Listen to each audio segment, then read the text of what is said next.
Men bu zatları Böyle bilen kağıma da böyle men ediptirin diyerek de disitini men ediptirin. Disitini boynuma malan ettim de.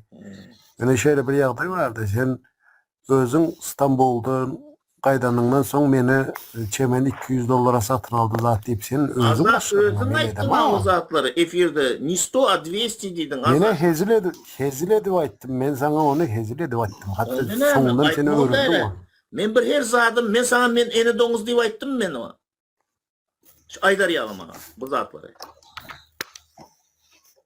Men Sen beni aytama. ultramarin, Ben sizin şahsınızı sen beni ultramarin diye ultramarin globus diye. ultramarin nem abidna mı?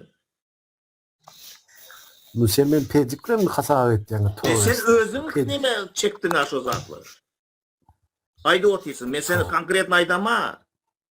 A sen konkret Hemen- bir anarkı bir men doңuz Angliyada o dakı deyip ayda otirdin. Ya o zatlar aydanak mısın? Ayttım diye oturuyorum ben Ayttın sana. sever hocam. ne için ayttın? Seversin eden var. Потому что men doğru zat aytıp başlasam, объединять aytıp başlasam, zıp başı raziyetden başlayamaz. Raziyetden başlayamaz. Başka zat yok sizde.